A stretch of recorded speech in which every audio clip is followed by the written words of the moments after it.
오늘은 아브라함에 대해서 좀 살펴보도록 하겠습니다. 이 아브라함, 유대인들도 굉장히 중요하게 생각하는 인물이고요. 또 우리도 굉장히 중요하게 생각하는 인물입니다.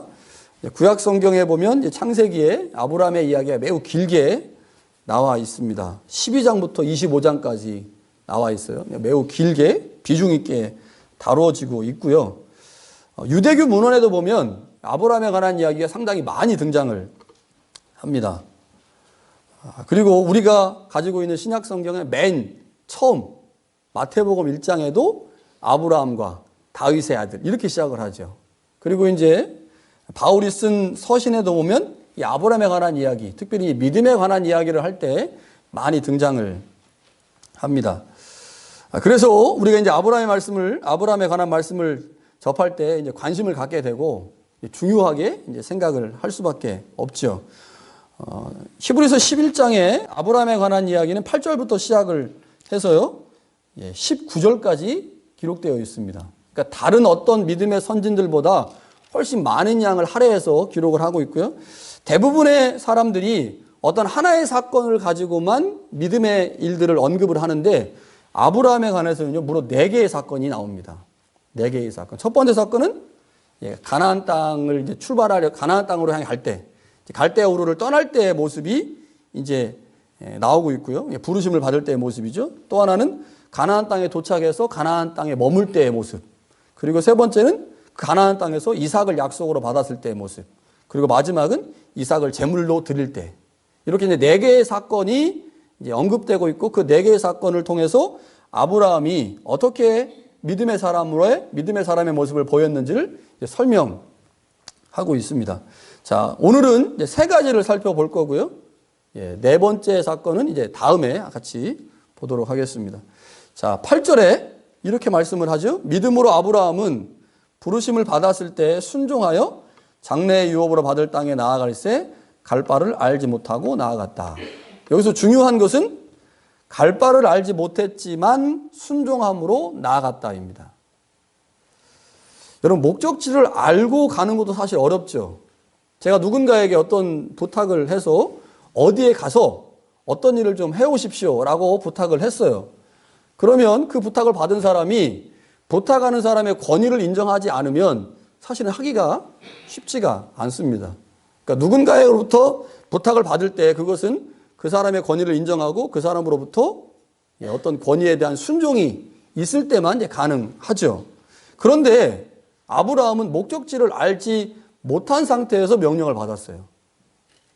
그러니까 나중에 이제 가나안 땅에 점점 도착할 때쯤에는 분명히 목적지를 하나님이 알려주셨겠죠. 그러니까 가나안 땅에 갔겠지만 아브라함이 소명을 받고 부르심을 받았을 그 당시에는 하나님이 아브라함에게 목적지를 알려주지 않았습니다. 그리고 말씀하신 게 우선 떠나라예요. 우선 떠나라. 너희 아버지, 본토 친척, 갈대아 우르를 떠나라.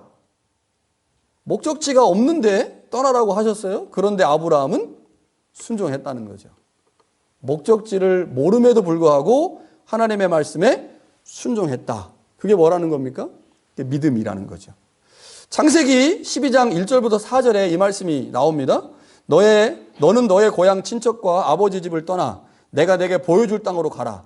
내가 너로 큰 민족을 이루고 내게 복을 주어 내 이름을 창대하게 하리니 너는 복이 될지라.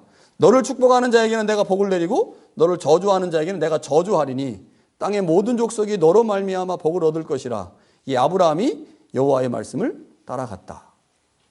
분명히 어디로 가야 하는지를 몰랐습니다. 그런데 하나님의 말씀에 순종함으로 떠났다는 거죠. 자, 여러분, 이것은 내가 지금 살고 있는 삶의 터전을 다 버리는 거잖아요. 내가 지금 위니펙에 자리를 잡고 잘 살고 있는데 갑자기 하나님이 나타나셔서 그냥 떠나라고 말씀하세요. 떠나라. 근데 이유가 뭐냐면 네가 떠나야 너는 복이 되고 너의 후손이 너로 말미암아 복을 받는다. 그러니 그냥 떠나라. 장소를 말씀하시지 않았어요. 그래서 굉장히 당황스럽죠. 그리고 떠난다고 하는 것이요. 내가 지금 위니펙에 터를 다 잡았는데 다른 도시에 가서 다시 터를 잡을 수 있을까? 그게 얼마나 걸릴까? 뭐 이런 생각을 하잖아요. 그런데 아브라함에게 약속하신 것은 네가 복이 되고 너로 말미암아 너희 자손이 복을 받을 거다. 그리고 너희 후손이 큰 민족을 이룰 것이다. 얼마나 걸릴까요, 시간이? 10년? 50년? 100년? 200년? 얼마나 걸릴지 모르잖아요. 그런데 아브라함이 떠났다는 것입니다. 이게 아브라함이 가지고 있는 믿음이죠. 이것은 어쩌면 하나님께서 아브라함에게 주신 말씀, 그 말씀보다 어쩌면 그 말씀을 하시는 하나님에 대한 전적인 신뢰가 있었기 때문에 가능할 것입니다. 그러니까 하나님에 대한 신뢰가 있으니까 그분이 황당하게 들리는 말씀을 하셔도 그 말씀에 순종한 거죠. 사실은 우리가 생각해 보면 얼마나 황당한 얘기예요. 가라고 하는 목적지도 말씀하지 않으시고 무조건 떠나라고 하시고 떠나면 어디로 가서 어떻게 정착하라는 말씀도 안 하시고 그리고 네가 복 받으려면 네 자손이 번성하려면 우선 떠나야 돼. 그냥 떠나. 얼마나 황당하고 얼마나 미래가 없는 불투명한 말씀입니까? 그럼에도 불구하고 아브라함이 떠났다는 거죠. 그리고 지난주에 말씀드린 것처럼요. 순종이 믿음의 또 다른 언어입니다. 순종이 믿음의 또 다른 언어죠. 자, 그렇게 아브라함이 떠났어요. 어찌 됐든 간에 갈대아우로 자기 아버지 친척 본토를 떠났습니다. 떠나고 나서 정착한 곳이 어디입니까? 가나안이죠. 그래서 9절에 보면요. 하나님께서 이렇게 말씀하십니다. 믿음으로 그가 이방인의 땅에 있는 것 같이 약속의 땅에 거류하여 동일한 약속을 유업으로 함께 받은 이삭과 야곱과 더불어 장막에 거했다. 자, 떠나서 간 곳이 어디냐면 가나안 땅이에요. 그런데 그 가나안 땅에 아브라함이 장막에 거하면서 살았습니다. 이게 제일 중요한 말씀이에요. 아브라함이 장막에 거했다. 그러니까 왜 아브라함이 장막에 거했을까? 이유는 간단하죠. 아브라함은 목축업을 하는 사람이었습니다. 그러니까 목축업을 하는 사람은 양떼나 소떼를 따라서 이동을 해야 되죠. 이동을 하려면 고정된 형태의 주거지에서는 살 수가 없습니다. 그러니까 이동이 편리한 장막에 살아야 되고 소떼나 양떼를 따라서 다시 이제 집을 걷어서 가야 되죠. 창세기에 보면요. 18장에 보니까 하나님이 아브라함에게 이삭을 약속하시는 장면이 나오는데 분명 공간적 배경이 아브라함의 집인데 성경은 그것을 장막이라고 표현을 하는 거죠. 그러니까 아브라함의 집은 곧 장막이고 아브라함의 장막은 곧 그의 집이었던 거죠. 자, 그런데 우리가 여기서 이제 한 가지 주의를 기울여서 봐야 되는 게 10절 말씀입니다. 다시 한번 10절 말씀 볼까요? 아브라함이 장막에 거했어요. 그것까지 좋아요. 이는 그가 하나님이 계획하시고 지으실 터가 있는 성을 바랐기 때문이다 라고 되어 있어요. 자, 성이 나오죠. 그러니까 장막이라고 하는 개념과 반대 개념으로 등장하는 게 성입니다. 뭐 성이라고 생각하니까 우리가 뭐 큰 으리으리한 성이라고 생각할 수도 있지만 그냥 쉽게 생각하면 빌라, 뭐 주택 이렇게 생각하시면 될 것 같아요. 그러니까 장막에 거하는 것과 집에 거하는 것, 이 두 가지를 대조하고 있는 거죠. 창세기를 한번 가서 살펴봤어요. 창세기를. 아브라함이 도대체 바랬던 성이 뭘까? 아브라함이 정말 성을 바랬을까? 장막이 아닌 집을 바랬을까를 제가 창세기 가서 열심히 찾아보니까 나올까요? 안 나올까요? 안 나와요. 아브라함이 창세기에서 집을 바랬다든지 성을 바랬다든지 이런 개념이 등장이 안 되더라고요. 그러니까 10절 말씀은 전적으로 누구의 해석입니까? 히브리서 저자 해석이에요. 그러니까 창세기에 나와 있는 아브라함이 장막에 거했다라고 하는 상황들을 보면서 히브리서 저자가 아브라함이 장막에 거한 것은 그가 믿음 때문에 장막에 거한 건데 그러면 도대체 그가 가지고 있었던 그 믿음이 뭐냐면 현재 보이는 장막이 아닌 하나님이 주실 성, 하나님이 주신 집을 바랬기 때문에 그는 장막에 거한 것이다 라고 해석을 한 거죠.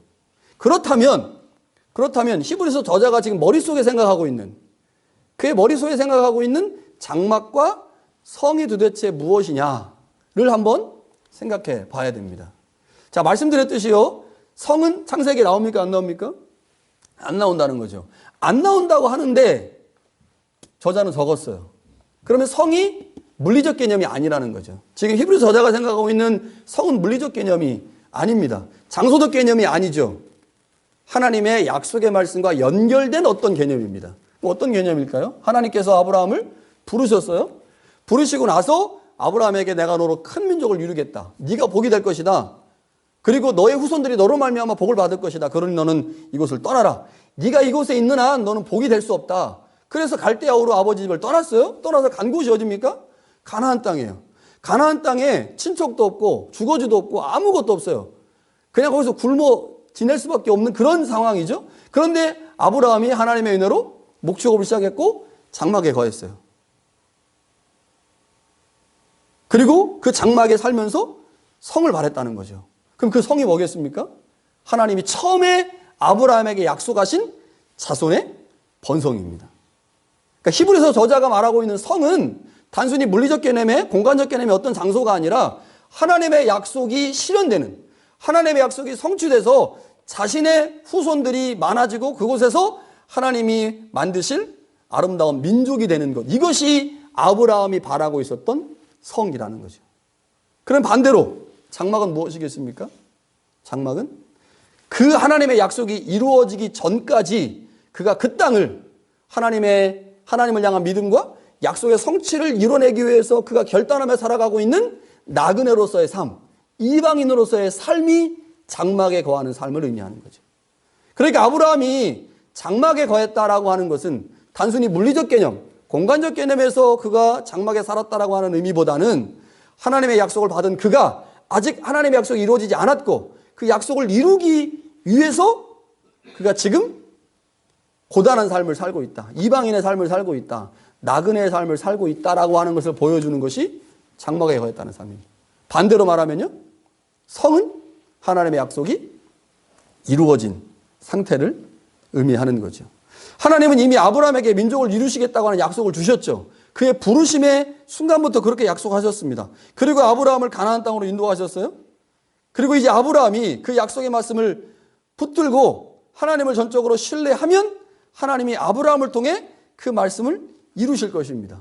그것이 곧 가나안 땅에서 큰 민족을 이루는 것이죠. 그것이 곧 하나님이 아브라함에게 약속하신 성입니다. 성. 그러니까 히브리서를 기록한 저자는 아브라함의 후손이 번성하여 그 땅에 아브라함의 자손들로 가득한 것을 하나님이 아브라함에게 허락하실 성이라고 해석을 한 거죠. 그 성에 들어가기 전까지, 그 성을 하나님으로부터 받아내기 전까지 아브라함은 철저하게 고난받는 자의 삶, 여행자의 삶, 이방인의 삶, 장막에 거하는 삶을 살았다고 하는 거죠. 그런데 아브라함이 믿음이 있었기 때문에요, 하나님이 결국 자신의 후손들을 이 땅 가나안 땅에 가득하게 하실 것을 믿음으로 바라봤기 때문에 그는 장막에 거하는 삶을 고단하게 여기지 않았다는 거죠. 장막에 거하는 삶을 살면서 하나님이 궁극적으로 이루실 그 나라를 기억하고 소망하면서 살았습니다. 우리도 장막에 거합니다. 장막에 거하지요. 장막에 사는 것은 이방인처럼 사는 것입니다. 여행자처럼 사는 거예요. 이 땅에 소망이 있는 자처럼 사는 게 아니고 내가 가지고 있는 물질, 그것에 내 소망을 두고 그것 없으면 망할 것처럼 사는 게 아니고 이방인과 나그네처럼 사는 겁니다. 제가 한국에 가서 2달 동안 이방인처럼 살았잖아요. 그러니까 참 재밌는 게 돕는 손길에 의해서 살더라고요. 돕는 손길에 의해서. 제가 뭐 돈이 많은 사람이 아니잖아요. 그러니까 돈을 싸지고 갈 수가 없잖아요. 그러니까 거기서 대부분 다 조달을 받았거든요. 한국에서 누가 돈 주면 그거 또 쓰고 또 여기서 돈 주면 또 쓰고 이렇게 해서 썼어요. 그게 이방인의 삶이 아닌가, 여행자의 삶이 아닌가라는 생각이 들어요. 누군가의 도움, 누군가의 협력에 의해서 이 땅을 살아가는 거죠. 우리는 나그네이고 이방인입니다. 이방인과 나그네이기 때문에 좁은 길을 걷는 사람들이죠. 주님처럼 십자가의 길을 걷는 사람들입니다. 그러나 장막에 사는 자들, 이방인처럼 사는 자들에게 반드시 새로운 성이 준비되어 있다는 사실을 알아야 합니다. 그게 우리의 믿음이에요. 하나님을 향한 믿음. 이방인처럼 이 땅에 장막에 거하는 자처럼 살았을 때 하나님께서 우리 가운데 반드시 새로운 성을 허락하실 것이다. 더 나은 본향을 우리 가운데 주실 것이다. 그것이 우리가 갖고 있는 믿음이죠. 그 믿음이 누구한테 있었습니까? 아브라함한테 있었다는 거죠. 도저히 현실적인 상황으로 볼 때 이루어질 수 없을 것 같은 그 미래의 사건을 아브라함은 하나님을 신뢰함으로 믿었고 약속의 말씀을 붙들고 있었기에 그가 장막에 거하는 삶을 즐거움으로, 행복함으로 감당했다는 거죠. 자, 11절에 다시 한번 믿음으로라고 하는 단어가 사용됩니다. 이제 하나님께서 아브라함에게 아름다운 성, 큰 성을 허락하시려면 누가 있어야 돼요? 자녀가 있어야죠. 자녀가 있어야 그 아들을 통해서 민족이 만들어질 거 아닙니까? 아브라함이 가나안 땅을 향해 출발할 때, 갈대아우를 떠날 때 나이가 75세였습니다. 근데 우리가 잘 알듯이 이삭을 몇 세에 받았어요? 100세에 받았거든요. 25년이라고 하는 시간이 지났죠. 그동안 아브라함은 장막에 거하면서 하나님이 언제 이 일들을 이루실까 고민하고 기대하며 살았겠죠. 근데 어느 날 갑자기 하나님께서 이삭을 선물로 주십니다. 그 이야기를 기록한 게 11절 말씀이에요. 11절 말씀에 이렇게 되어 있어요. 믿음으로 사라 자신도 나이 많아 단산하였으나 잉태할 수 있는 힘을 얻었으니 이는 약속하신 이를 미쁘신 줄 알미라. 하나님의 언약의 말씀이 이루어지려면 아들이 있어야 되는데 그 아들을 믿음으로 받았다는 거죠. 자, 그런데 이 말씀이요, 원문에서 보면 다른 번역이 가능해요. 원문에서 보면. 자, 그래서 제가 이거를 다른 번역 성경으로 어떻게 번역했나를 좀 찾아봤어요. 그랬더니 NIV 성경하고 NRSV 성경이 우리말 성경과 다르게 번역을 했더라고요. 자, NIV 성경을 그냥 직역을 하면 이렇습니다. 믿음으로 아브라함은 비록 그가 나이가 많고 사라는 임신할 수 없었지만 아버지가 될 수 있었습니다. 왜냐하면 그는 하나님을 약속을 이루시는 신실한 분으로 생각했기 때문입니다. 이게 NIV 성경이에요. NRSV는 이렇게 번역했어요. 믿음으로 그는 비록 그가 나이가 많고 사라는 임신할 수 없었지만 잉태할 수 있는 능력을 받았습니다. 왜냐하면 그는 하나님을 약속을 이루시는 분으로 생각했기 때문입니다. 자, 차이점이 뭡니까? 우리말 성경하고 차이점이요? 우리말 성경에는 믿음으로를 누구로 걸었어요? 믿음으로 사라는 이렇게 걸었겠죠. 그래서 믿음의 행동을 사라가 한 것처럼 번역을 해놨습니다. 그러나 NIV 성경과 NRSV 성경은 믿음으로를 누구와 연결시켰습니까? 아브라함 연결시켰어요. 그래서 아브라함의 믿음으로 이삭이 잉태했다 이렇게 번역을 했죠. 어떤 번역이 더 맞을까? 왜 우리 번역은 이렇게 번역했을까? 예, 제가 곰곰이 생각해 보니까 NIV나 NRSV 성경이 좀 더 나은 번역 같습니다. 이유가 대략 세 가지 정도가 있어요. 첫 번째, 글의 흐름 때문입니다. 자, 아브라함에 관한 이야기가 지금 4개의 사건으로 기록되어 있잖아요. 그런데 그 4개의 사건의 첫 번째와 두 번째가 믿음으로 아브라함은 믿음으로 아브라함이에요. 그리고 네 번째도 믿음으로 아브라함입니다. 그런데 갑자기 세 번째가 믿음으로 사라는 어때요? 글의 흐름이 매끄럽지가 않죠. 그 조금 어색한 느낌이 들죠. 그래서 요 세 번째도 믿음으로 아브라함이라고 고치는 게 맞다는 거죠. 더 중요한 게 있습니다. 잉태라는 단어 때문에 잉태. 자, 여기 우리말 성경에는 사라가 나이가 많아서 단산했다. 잉태할 수 없었다. 그래서 잉태라고 하는 단어를 누구에게 걸었어요? 연결시켰습니까? 사라에게 연결시켰죠. 그래서 사라가 잉태할 수 없었다. 그런데 믿음으로 잉태했다. 이렇게 번역을 했는데, 자, 헬라어 중에요. 이 잉태라고 하는 단어가 대략 2가지가 있어요. 그런데 오늘 우리가 지금 보고 있는 이 단어는 뜻이 종자를 뿌리다라는 뜻입니다. 딱 뭐가 느껴집니까? 종자를 뿌리다? 누구와 연결된 것 같아요? 남자와 연결된 단어 같죠. 그래서 이 단어는 실제로요, 헬라 세계에서 남자에게만 쓰는 단어였습니다. 종자를 뿌리다라는 뜻이기 때문에 잉태했다. 여자에게 쓰는 단어가 따로 있었어요. 히포도케라고 하는 다른 헬라어가 있습니다. 근데 오늘 본문에는 어떤 단어가 쓰였어요? 히포도케인 여자에게 쓰는 단어가 아니라 종자를 뿌리다라고 하는 남자에게 쓰는 단어가 쓰였다는 거죠. 그러면 이 단어는 누구와 연결된 겁니까? 아브라함과 연결된 거죠. 그래서 아브라함과 연결돼서 믿음으로 아브라함은 이렇게 번역하는 것이 훨씬 더 맞다는 거죠. 그래서 NIV 성경이 조금 더 번역이 맞다고 볼 수가 있습니다. 세 번째는요, 창세기 18장에 가보니까 사라의 태도가 좀 이상해요. 하나님께서 아브라함에게 아들을 약속하셨죠. 그랬더니 그 소리를 들은 사라가 속으로 웃으면서 이렇게 말합니다. 내가 노쇠하였고 내 주인도 늙었는데 내가 무슨 즐거움이 있겠느냐. 나는 임신하지 못한다. 라고 비웃었거든요. 그러니까 창세기에 나오는 사라의 모습에서 믿음을 찾아보기가 조금 어렵다는 거죠. 그래서 이런 세 가지를 종합해서 볼 때 11절에 믿음으로 사라는 이라고 번역하는 것보다 믿음으로 아브라함은 이라고 번역하는 것이 맞죠. 믿음으로 아브라함은 그가 비록 나이가 많았고 사라는 임신할 수 없었지만 아버지가 될 수 있었습니다.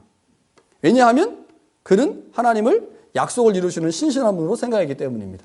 그러니까 믿음의 주체가 사라가 아니고 아브라함으로 하는 것이 더 번역이 좋다고 하는 거죠. 여러분, 아브라함은 분명 자신과 자신의 아내의 상태를 정확하게 알고 있었습니다. 자신이 늙었죠? 아내도 늙었어요. 임신할 수 없다는 사실을 알았습니다. 그런데 아브라함은 현재 자신의 상태, 자신의 아내의 상태에 집중하지 않았다는 것입니다. 뭐에 집중했어요? 하나님의 약속의 말씀에 집중했습니다. 약속의 말씀. 그것이 무엇입니까? 그를 부르실 때, 갈대아 우르를 떠나실 때 내가 너를 복주어서 너로 말미암아 너의 민족이 복을 받을 것이고 너를 창대하게 해서 너의 많은 후손들이 큰 나라를 이룰 것이다 라고 하는 약속의 말씀을 붙들고 있었거든요. 그랬더니 이 약속의 말씀을 붙드니 이게 너무너무 중요하니 지금 자신의 현재의 상황이 그렇게 중요하게 보이지 않는 거죠. 내가 나이 많아서, 내 아내가 나이 많아서 임신할 수 없다? 그게 뭐가 중요해? 하나님이 나에게 약속하신 말씀이 있는데 그 약속하신 말씀을 이루실 건데 그분은 신실하시고 그분은 전능하신데 내가 지금 가지고 있는 내 상황이 뭐가 중요해? 하나님이 더 중요하지. 이렇게 생각을 한 거죠. 여러분, 믿음이 이거 아니겠습니까? 믿음은 미래를 보는 거죠. 하나님의 전능하심과 하나님의 신실하심을 믿고 하나님께서 나에게 이루실 것을 소망하는 거죠. 그래서 내 지금 현재의 상황이 암담하고 암울하고 칙칙해 보여도 이것을 넘어서는 하나님의 능력이 있다는 사실을 고백하는 것. 이것이 믿음입니다. 이민의 삶을 살다 보면 뭐 그런 경우들 많이 당하잖아요. 그때 믿음이 필요합니다. 여러분, 아브라함이 믿음의 사람이 될 수 있었던 가장 중요한 이유, 그것은 하나님의 약속의 말씀에 근거한 믿음을 가지고 있었기 때문이죠. 하나님의 약속의 말씀에 근거한 믿음이었기 때문에 장막에 거할 수 있었던 겁니다. 장막에 거하면서 성을 바라볼 수 있었죠. 하나님의 약속의 말씀에 근거한 믿음이었기 때문에 자신의 상태, 아내의 상태가 임신이 불가능한 상태라는 사실을 알고 있었지만 그것에 집중하지 않고 하나님께서 이루실 것들을 소망하고 바라볼 수 있었습니다.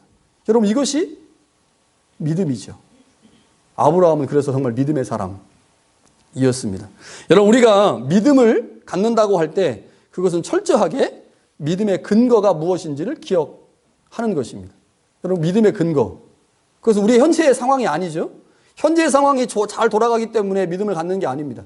하나님이 말씀하신 그 약속, 그 약속이 우리의 믿음의 근거가 되어야 되고 그 약속을 붙들고 있을 때 하나님께서 우리 가운데 하신 약속들이 하나씩 하나씩 이루어지게 됩니다. 여러분, 우리는 아브라함을 믿음의 조상이라고 부르죠. 그 이유가 무엇입니까? 그의 삶이 믿음으로 시작됐어요. 순종하는 믿음으로 시작됐죠. 하나님이 떠나라고 하시니 목적지를 말씀하지 않으셔도 자신의 삶의 터전이 갈대아우르에 있음에도 불구하고 하나님의 말씀에 순종하여 그는 떠났습니다. 그것이 아브라함이 보여준 믿음이고 그렇게 그의 삶이 믿음으로 시작됐고 그의 삶 전체가 믿음의 삶이었습니다. 가나안 땅에 거하면서 장막에 거하면서 그 장막의 삶을 만족하고 그 안에서 하나님의 뜻을 찾을 수 있었던 것은 하나님께서 더 나은 성을 그를 위해 준비하실 것을 믿었기 때문입니다. 자신의 상태, 아내의 상태가 너무 암담하고 암울했지만 그것에 집중하지 않았던 것은 하나님께서 그에게 주셨던 약속의 말씀을 믿었기 때문이죠. 아브라함의 삶이 믿음에서 시작됐고 아브라함의 삶 전체가 믿음의 삶이었습니다. 여러분, 이것이 오늘 아브라함이 가지고 있었던 믿음의 모습이죠. 우리도 지금 이 땅을 살아갑니다. 소망하기는 아브라함처럼 믿음의 사람으로 살기를 소망하죠. 믿음의 사람으로. 어떻게 믿음의 사람으로 살 수 있겠습니까? 간단하죠? 방법은 간단합니다. 하나님의 약속의 말씀, 하나님이 우리 가운데 주신 66권의 성경 말씀을 우리의 믿음의 근간으로 삼는 것입니다. 그리고 그 말씀을 따라 하나님이 나에게 오늘 무엇하라고 말씀하신지를 말씀에서 찾아내는 거죠. 그렇게 한 걸음 한 걸음 나아가게 될 때 하나님은 우리를 믿음의 사람이라고 말씀하실 것이고요. 그렇게 하나님의 약속의 말씀을 붙들고 하나님이 가라하신 곳으로 갈 때, 하나님의 약속의 말씀을 붙들고 장막에 거하는 삶을 주저하지 않을 때, 하나님이 약속하신 말씀을 붙들고 현재의 내 삶이 아무리 암울하고 심통하다 할지라도 그것에 집중하지 않을 때 하나님이 우리 가운데 더 나은 상급, 더 나은 선물을 준비해 주시죠. 그게 이제 다음 주에 보게 될 건데요. 이렇게 언급하고 있어요. 이제 더 나은 본향을 사모한다. 곧 그 성이 하늘에 있다. 여러분, 하나님께서 우리 가운데 저 천국을 지금 준비해 주셨고 그 천국에 들어가게 하실 것입니다. 놀라운 영생과 생명을 우리 가운데 허락하실 것입니다.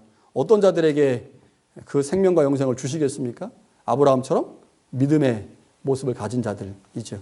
여러분, 우리가 이 땅을 살지만 이 땅은 우리의 소망을 둘 곳이 아니죠.